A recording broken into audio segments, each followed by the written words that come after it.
Welcome to today's Explainer, everyone. We're about to embark on a journey deep into the pages of history, stepping back into a specific moment that literally altered the course of human events forever. Today, we aren't just rattling off names and dates on a timeline. We're going to explore a story of unimaginable ambition, devastating loss, and ultimately a really profound redemption. We're uncovering the bloody truth of the Kalinga War. It's a conflict that not only reshaped the geography of ancient India, but completely transformed one of the world's most ruthless monarchs into its greatest emissary of peace. I am a soldier of Emperor Ashoka's army, and today, beneath my feet, there are only corpses and overflowing rivers of blood. Let the sheer gravity of those words sink in for a second. Imagine standing right there on that battlefield. Imagine the horrific sights, the metallic smell of the air, the overwhelming sensory horrors of a massacre so immense that history itself shuddered. Well, to understand how we arrived at this grim reality, we first have to understand the man who orchestrated the whole shebang.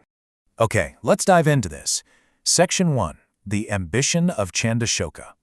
At the very center of our story is the ruler of the vast Maurya Empire, Emperor Ashoka. But at this point in history, roughly 2,300 years ago, he wasn't exactly the wise and peaceful ruler that many textbooks remember.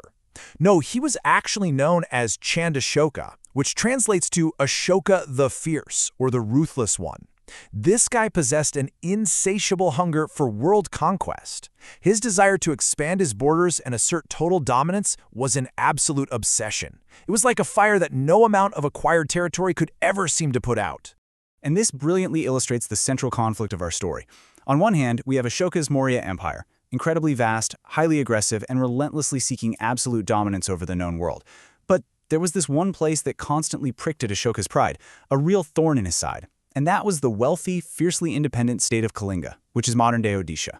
Kalinga was incredibly wealthy, and its people were fiercely independent, cherishing their freedom above literally anything else. They were powered by a remarkably strong maritime trade that made them a powerhouse in their own right. Ashoka wanted to shatter that pride at absolutely any cost and just absorb Kalinga into his empire. Which brings us to Section 2, the fall of Kalinga. Let's trace how rapidly this all escalated. 2,300 years ago, we see the steady, aggressive expansion of the Maurya Empire. But the real focal point is the fateful year of 261 BCE. This is the year Emperor Ashoka descended upon Kalinga with his massive army. But what unfolded in the following weeks wasn't some simple surrender. The people of Kalinga refused to just give up. Every single citizen, down to the children, took up swords and marched onto the battlefield to defend their homeland, their freedom, and their very existence. Section 3. The Bloody Aftermath. The accounts of the battle describe a scene of just unimaginable devastation. The fighting was so incredibly fierce, the slaughter so absolute, that the nearby Daya River turned completely red with the blood of the fallen. Just try to picture that for a moment. Mountains of corpses piled across the landscape. The fierce defenders of Kalinga, entirely outmatched by the imperial army, were just totally decimated. 100,000. That is the staggering number of Kalinga citizens, soldiers, common folk, and children who were killed in the carnage. 100,000 lives extinguished, simply to feed the ego and ambition of one empire. And the human tragedy only builds from there. 150,000. This represents the sheer volume of citizens who survived the massacre only to be captured, imprisoned, and enslaved. Their homeland was destroyed, their families wiped out, and their freedom completely stripped away. So the crucial point is what happened when the dust finally settled. The war was officially over. Ashoka steps onto the blood-soaked battlefield, fully expecting to celebrate his grand victory. He expected cheers, right? He expected glory. Instead, he was met with a deafening, haunting chorus of grief. There was no applause. He heard only the agonizing wailing of newly made widows and the terrified screams of orphaned children. In that moment, surrounded by all this death and despair, his immense pride was entirely shattered. He realized deeply that this wasn't a victory at all. It was the ultimate defeat of humanity. And that realization leads us to Section 4, the path to peace.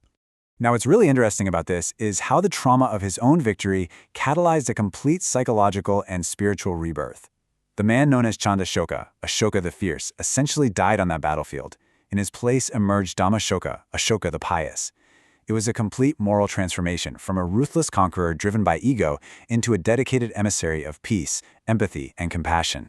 While still standing right there on that blood-soaked soil, Ashoka took immediate, history-defining actions. He dropped his weapon into the dirt, vowing literally never to pick it up again. He swore off all future wars, ending the Maurya Empire's violent expansion in an instant. Seeking a path of spiritual healing, he embraced Buddhism.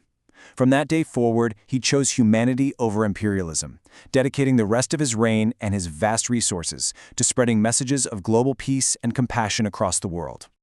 The story of the Kalinga War is the bloody but true account of how a cruel emperor was transformed into a great saint by the horrors of his own making. As we wrap up this explainer, I want to leave you with a powerful question. Can true victory really be achieved through violence? I invite you to reflect on the true cost of war and whether the destruction of others can ever truly elevate ourselves. Thank you so much for joining me on this profound journey through history today. Take care and keep seeking the truth.